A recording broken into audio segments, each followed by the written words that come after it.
Varicose veins కి సరైన చికిత్స కోసం సంప్రదించండి ఎవిస్ హాస్పిటల్. నమస్తే రమగారు. నమస్తే జయ. రమగారు, శ్యామల నవరాత్రులు మనం దేవీ నవరాత్రులతో పాటుగా కొంతమందికే తెలుసు అనుకుంటా నేను శ్యామల నవరాత్రులు కదండి. అసలు వీటి విధి విధానాలు ఏంటండి?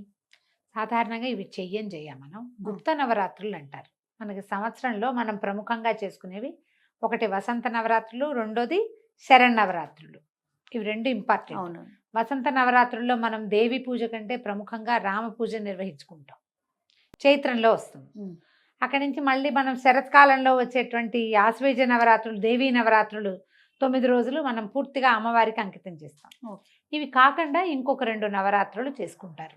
అందులో ఇదొకటి మాఘమాసంలో వచ్చేటువంటి ప్రతిపత్తు పాడ్యమి నుంచి నవమి దాకా శ్యామల నవరాత్రులుగా చేస్తారు. ఆషాఢంలో వారాహి నవరాత్రులు చేస్తారు. అది కూడా మనం చెప్పాం. అవును. అయితే వీటిని గుప్త నవరాత్రులుగా చెప్పబడుతుంది. ఇది అందరూ చేసుకునేది కాదు, అందరూ చెయ్యరు. ఒకవేళ చేసినా మనం అందరం చేసుకునే నవరాత్రుల్లో చేసినట్టుగా అందరినీ పిలిచి ధూమ్ధామ్గా చేసుకునే వ్యవహారాలు కావు ఇవి. అది చెయ్యరు. గుప్త నవరాత్రులే వీటి పేరు. ఇది నార్త్ ఇండియాలో ఎక్కువగా చేయబడతాయి. మనకంటే వాళ్ళు ఎక్కువ చేస్తారు. మన వైపు అంత ప్రముఖంగా కనపడదు.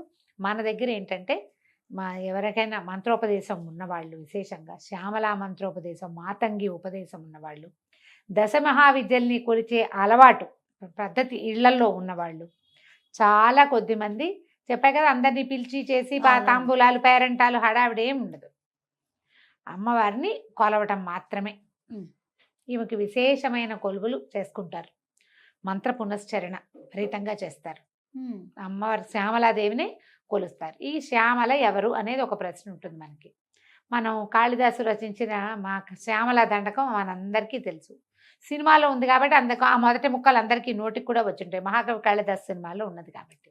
అయితే ఈ శ్యామల దండకాన్ని చదువుకోవచ్చు. ఇప్పుడు ఈ అమ్మవారిని మంత్రిని అనే పేరుతోటి చెప్తారు. లలితా సహస్రంలో మంత్రిని నామధేయం కనపడుతుంది. త్రిపుర సుందరి యొక్క మంత్రివర్గంలో అమ్మవారు అన్నమాట. ఈవిడ పరివార శక్తి.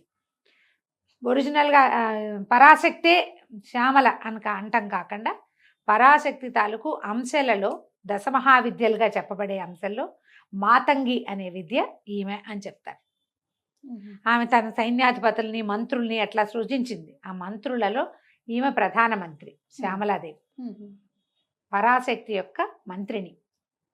ఈవిడ మతంగ మహామునికి కుమార్తెగా జన్మించిందట. అంచేత ఈమెని మాతంగి అంటారు. మాతంగి, మధుచాలిని ఆఖ్యాలు తెలుసు. అమ్మవారి ఈమె మాతంగి. ఎట్లా ఉంటుందంటే చక్కగా ఆకుపచ్చని అంటే ఎలా ముదురాకు పచ్చ రంగు వర్ణంతో కనపడుతుంది మనకి. శ్యామల స్వరూపం అనగానే ఎర్రని వస్త్రము ఆకుపచ్చగా కనపడుతుంది. అంటే నలుపులోకి చేరికగా ఉన్న ముదురాకు పచ్చ రంగు వర్ణ ఛాయ, వీణ వాయిస్తూ ప్రత్యేకమైన స్వరూపంలో ఇట్లా ఉజ్వలంగా ఉన్న ముఖము ఎంత బాగుంటుందో అసలు ఆ పిక్చర్ ఊహిస్తేనే బాగుంటుంది. అది కూడా ఈ మాణిక్య వీణాముపలాలయంతి శ్లోకం వల్లే దీన్ని సృజించారనమాట. ఈ స్వరూపాన్ని ప్రత్యేకమైన స్వరూపంలో ఉంటుంది. ఈమె జ్ఞానప్రదాత, విద్యాప్రదాత. కాళిదాస మహాకవికి అక్షర జ్ఞానం లేని వాడికి కావ్యాలు రాయగలిగే ప్రజ్ఞనిచ్చింది ఈ తల్లి. ఈమెని ప్రసన్నం చేసుకుంటే మనకి ఎలాంటి సమస్యలు ఉన్నవాళ్ళు ఈ నవరాత్రులు చేసుకోవచ్చు. నవరాత్రులు 9 రోజులు 9 రకాల రూపాలతోటి అర్చింపబడుతుందట అమ్మ. ఎవరికైతే ఆ మంత్రం ఉందో, ఈ విధానం అలవాటు ఉందో వాళ్ళు చేసుకుంటారు. మనలాంటి సామాన్యులకి అంత వ్యవహారం అక్కర్లేదు.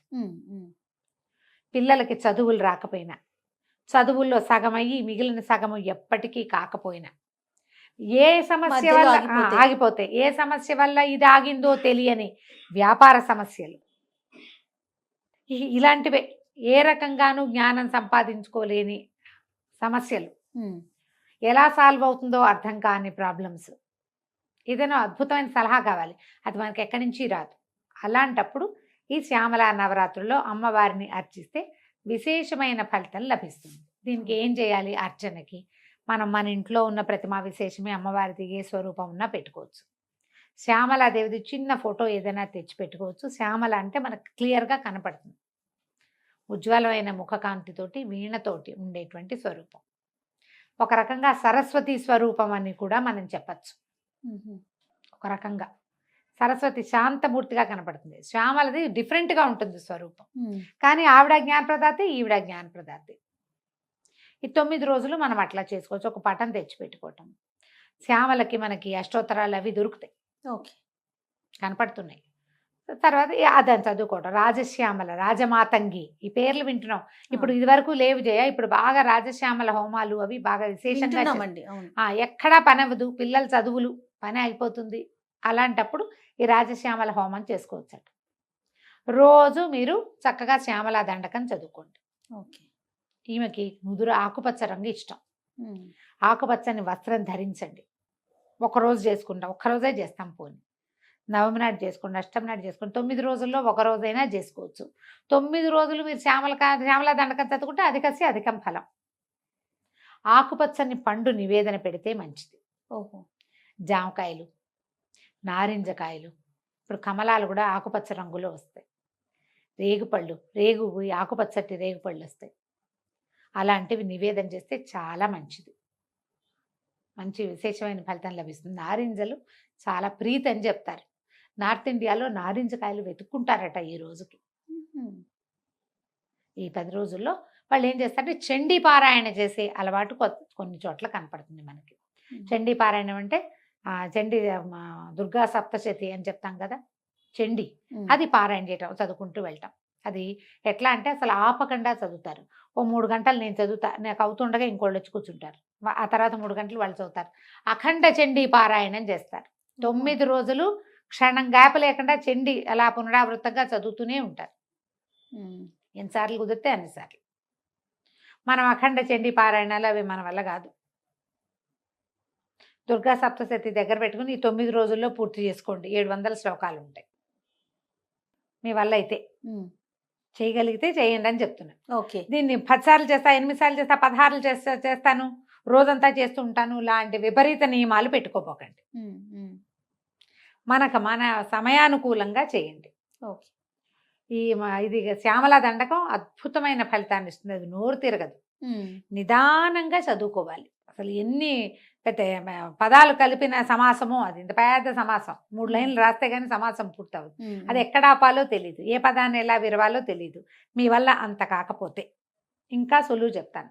ఒక్కటి మాణిక్య వీణాముపలాలయంతి మదాలసాం మంజుల వాగ్విలాసాం మాహేంద్ర నీలజ్యుతి కోమలాంగి మాతంగ కన్యా మనసా స్మరామి. చిన్న శ్లోకం. ఇదేనా? దీన్ని నెంబర్ ఆఫ్ టైమ్స్ చదువుకోండి. ఇది బాగుంది.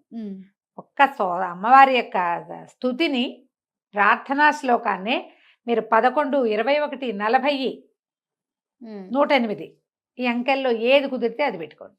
ఓకే. మాల పెట్టుకుని మాలతోటి 108 సార్లు చేసినా కూడా మీకు మంచిదే. ఆమెను స్మరించాలి. మామూలు మీ రోజువారీ పూజ దీపారాధన చేసుకోండి.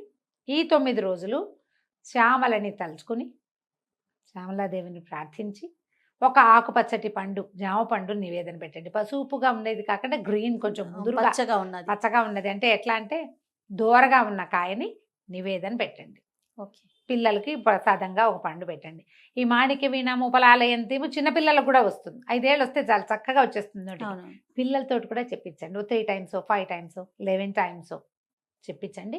ఏమైనా అలాంటి సమస్యలు ఉంటే తీరుతాయి. ఇది చేయగలిగితేనే, అత్యవసరంగా ఇది చేయవలసిందే అన్న నియమం లేదు. మీకు తీరని సమస్యలు, ఎక్కడా సమాధాన పడలేని ప్రాబ్లమ్స్లో కనుక మీరు ఇరుక్కుని ఉంటే మీకు ఈ అమ్మ ఏదైనా ఒక సమాధానాన్ని ఇస్తుంది, శ్రద్ధతోటి కనుక చేస్తే. విశేషంగా చేయాలంటే ఎవరన్నా పురోహితుని పెట్టుకుని అర్చనా కాలాదులు జరిపించుకోవచ్చు. మనం అట్లా చెయ్యం, మన వైపు ఆ విధానమే లేదు. నేను చెప్పిన విధానంగా చేసుకోండి. తప్పకుండా అవకాశాన్ని బట్టి చేయటమే. తప్పకుండా. నమస్తే. నమస్తే.